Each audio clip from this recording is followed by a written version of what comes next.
జీవితంలో కష్టసుఖాలు ఉండని వారు ఎవ్వరూ ఉండరు. కానీ కష్టాన్ని అనుభవించిన వాడే సుఖపడడానికి కూడా అర్హుడు.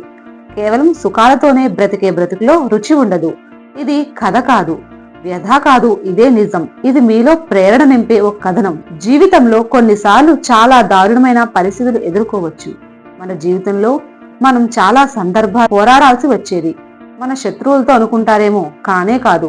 మనం పోరాడేది మనతోనే, మన అనుకున్న వాళ్ళతోనే. పరిస్థితులు తిరగబడినప్పుడు మనలో మనకే శత్రువులు తయారవుతాయి.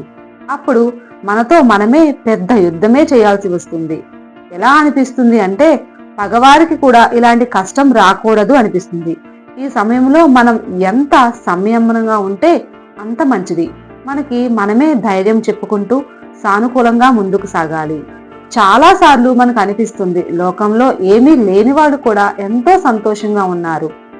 ఎప్పుడు మనకే ఎందుకు ఇలా జరుగుతుంది, మన జీవితం ఎందుకు ఇంత దుర్భరంగా ఉంది, మనశ్శాంతి అనేదే లేదు అని అనిపిస్తుంది. కానీ ఇలా ఆలోచించడం చాలా తప్పు. నిజానికి ఎవరి జీవితం కూడా సజావుగా సాగదు. ఇది అందరూ అర్థం చేసుకోవాలి. వాళ్ళకేంటి చాలా బాగుంటారు అని అనుకోవడం చాలా సులభం. కానీ వాళ్ళ జీవితంలోకి వెళ్ళి చూస్తేనే తప్ప వాళ్ళకి ఎలాంటి బాధలు ఉన్నాయో తెలియదు. కాబట్టి మనకి మాత్రమే కష్టాలు ఉన్నాయి అనుకుని కుంగిపోవడం, ఏడుస్తూ ఇతరులకు మన కష్టాలు చెప్పుకోవడం మానేయండి. ఎందుకంటే వారి ముందు మనం చాలా చులకనవ్వడం మినహా జరిగేది ఏమీ ఉండదు. మీ కష్టాలకు ఎప్పుడు ఎదుటివారిని తిట్టుకుంటూ, దేవుడిని తిట్టుకుంటూ ఉంటే కష్టాలు తీరువు, కన్నీళ్లు ఆగవు. కాలం మిమ్మల్ని పరీక్ష పెడుతుంటే కాలాన్ని ఎదిరించండి. కాలంపై కనికరం లేకుండా కసిగా ముందుకు సాగండి. ఏం జరుగుతుందో జరగని, చూసుకుందాం అని బలంగా ఉండండి. ఈ ఆలోచనే మీకు శక్తినిస్తుంది. మీలో మీకు తెలియని కరెంటును పాస్ చేస్తుంది. చీకటి వెలుగు, రాత్రి పగలు ఉన్నట్లే మన జీవితంలో కష్టం సుఖం రెండూ ఉంటాయి. ఇలా రెండూ ఉంటేనే జీవితం అనేది బాగుంటుంది. అయితే మనం దీన్ని ఎలా స్వీకరిస్తున్నాం అనే దానిపైనే మనం సంతోషం ఆధారపడి ఉంటుంది. ఎప్పుడు వెలుగు మాత్రమే ఉండాలి అంటే చీకటి అందాన్ని చూడలేవు.